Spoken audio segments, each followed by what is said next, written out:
Assalamualaikum warahmatullahi ta'ala wabarakatuh. Alhamdulillahirabbil alamin wassalatu wassalamu ala asyrafil anbiya'i wal mursalin Sayyidina Muhammad wa ala alihi wa sahbihi ajma'in. Nama saya Muhammad Afifi bin Muhammad Tajuddin.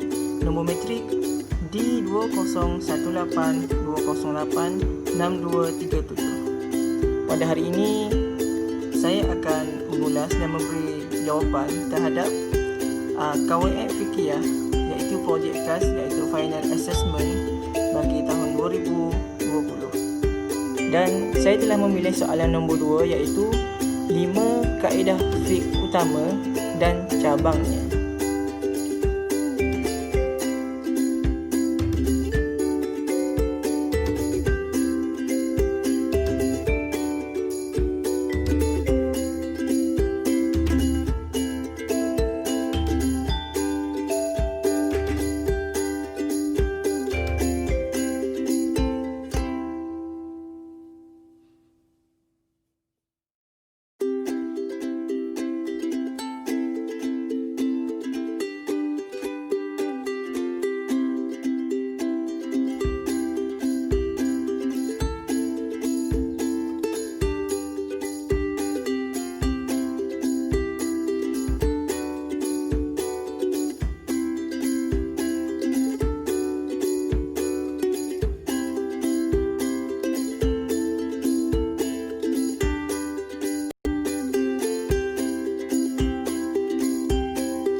Kaedah fiqh merupakan rangkuman prinsip yang telah diperakui oleh syarak.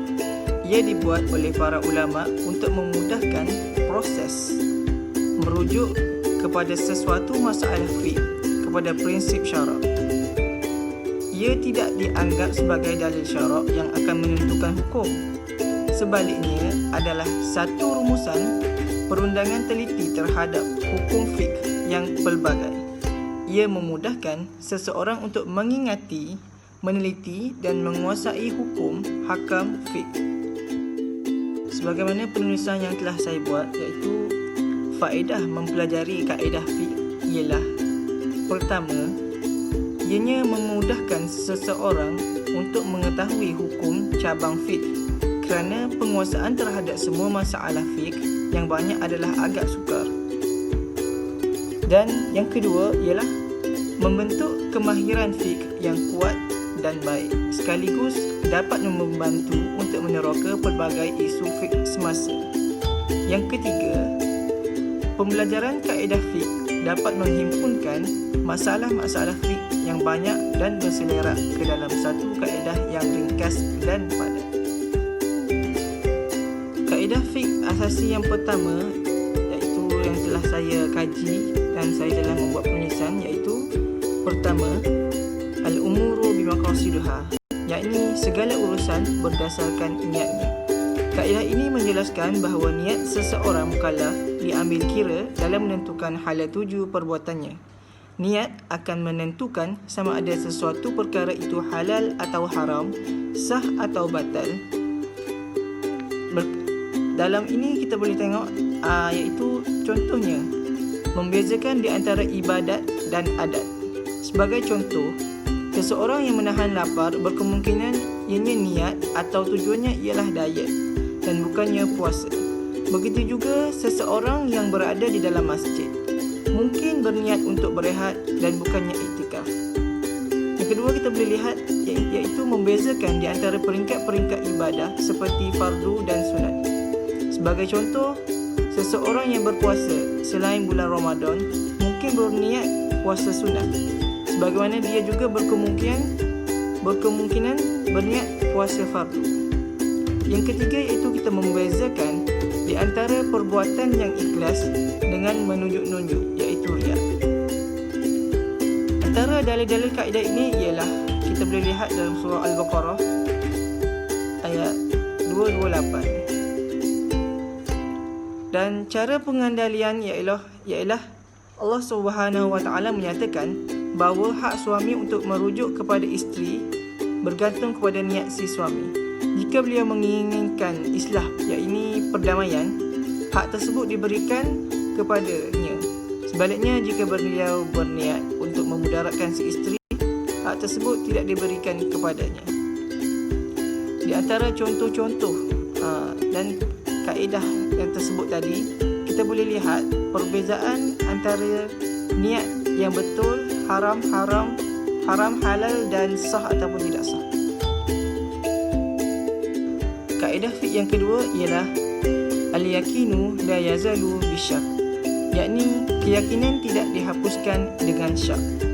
Kaedah ini termasuk dalam 5 kaedah asasi perbincangan bab-bab fiqh seperti ibadah, muamalat, jenayah dan perkahwinan. Tidak akan lengkap tanpa penghuraian kaedah tersebut. Perbincangan mengenai ini akan lebih jelas selepas kita meneliti beberapa takrifan istilah penting dalam kaedah tersebut. Keyakinan ialah perihal yakin, kepercayaan yang bersungguh-sungguh, kepastian, kesungguhan, ketentuan. Syak pula didefinisikan sebagai rasa kurang yakin, curiga, sangsi dan was-was. Justru maksud kaedah ini ialah perasaan syak dan was-was tidak dapat menghapuskan keyakinan seseorang.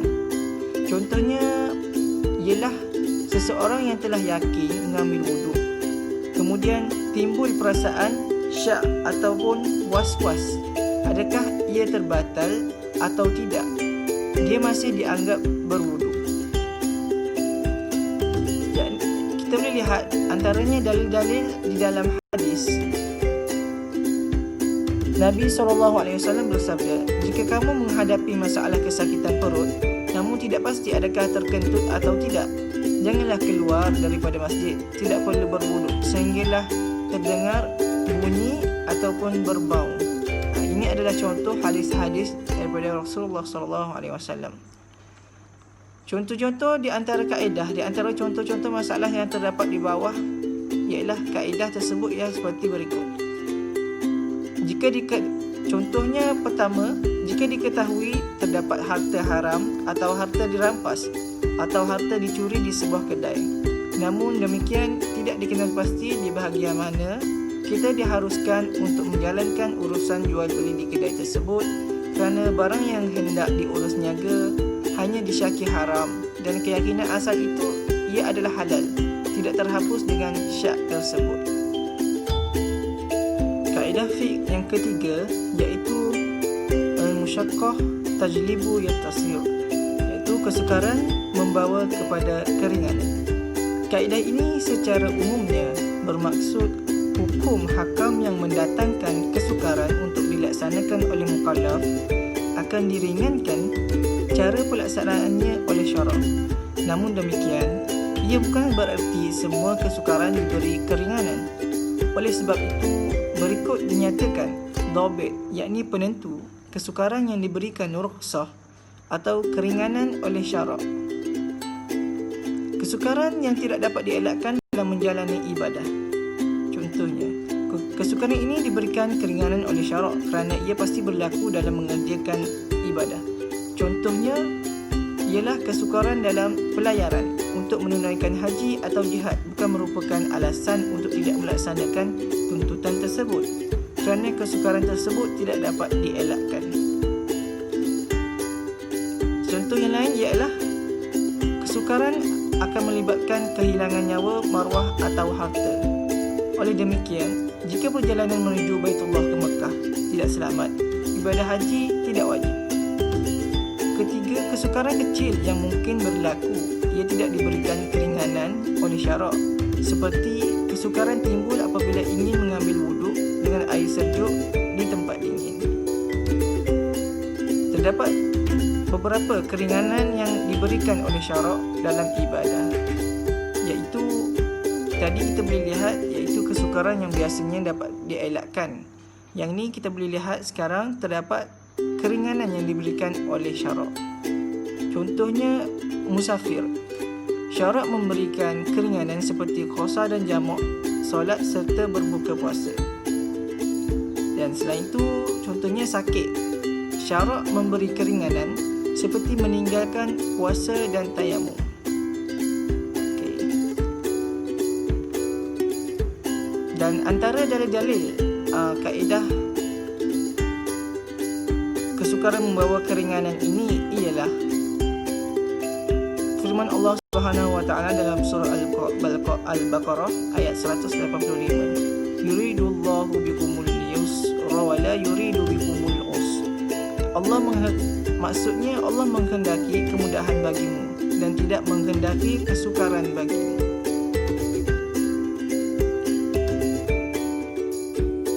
Kaedah fiqh yang keempat iaitu la darara wa la dirara, yakni tidak ada mudarat dan tiada yang memudaratkan.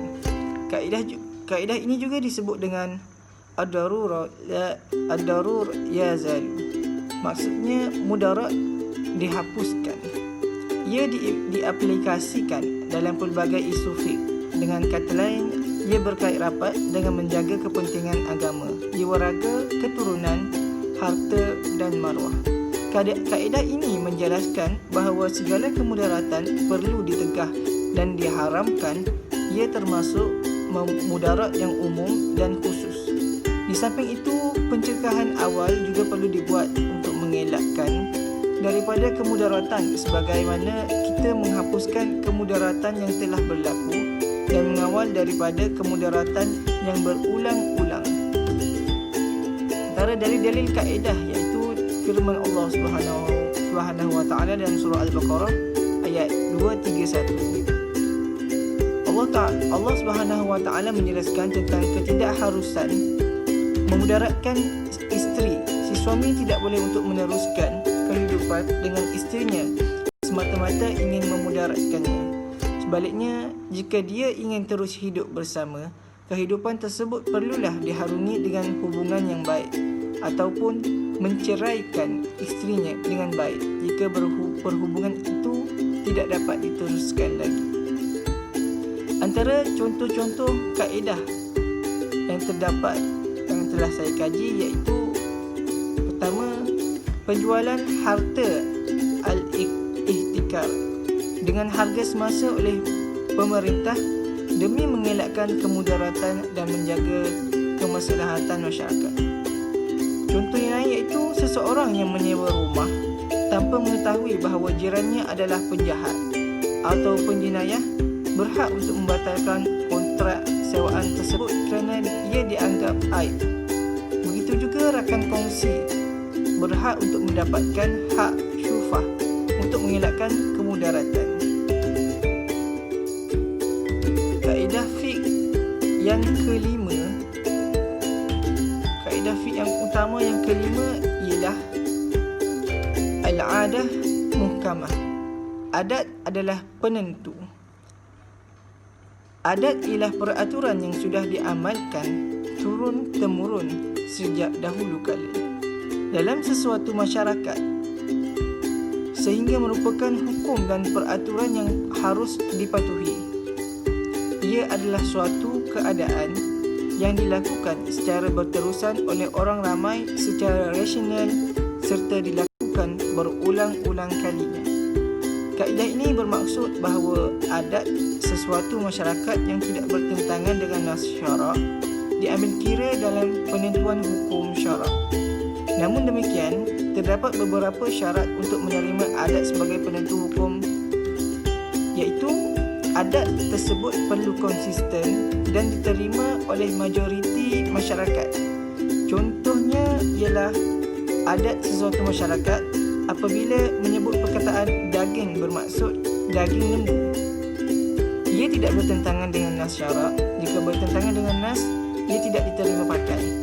Contohnya, adat sesuatu masyarakat tidak masyarakat untuk meminum arak. Ia diterima pakai selagi tidak dipersetujui sebaliknya. Contohnya, adat sesuatu masyarakat ialah si pembeli perlu menanggung kos adat. Sesuatu masyarakat ialah si pembeli haruslah menanggung. Contohnya, adat sesuatu masyarakat ni ialah si pembeli perlu menanggung kos penghantaran barang ke tempatnya. Namun, si pembeli dan si penjual telah bersetuju bahawa si penjual perlu menanggung kos tersebut. Dalam situasi ini, adat tidak diambil kira. Sebaliknya, persetujuan mereka yang menjadi penentu. Antara dalil-dalil untuk adah mukamah ialah adat adalah penentu, yakni firman Allah Subhanahu wa taala dalam surah Al-Baqarah ayat 233, wa 'alal mauludi lahu rizquhunna wa kiswatuhunna bil ma'ruf. Yakni Allah Subhanahu wa taala tidak memperincikan kadar makanan dan pakaian yang perlu diberikan kepada isteri. Sebaliknya, meninggalkan kepada adat sesuatu masyarakat untuk menentukannya.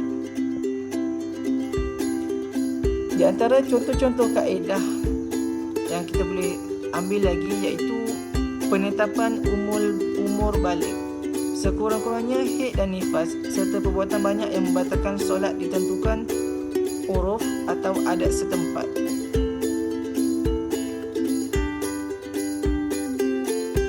Sebagai kesimpulannya, usaha gigih para fuqaha membina kaedah-kaedah fiqh sangatlah bernilai dan sewajarnya dihargai oleh masyarakat umum, khasnya masyarakat Muslim.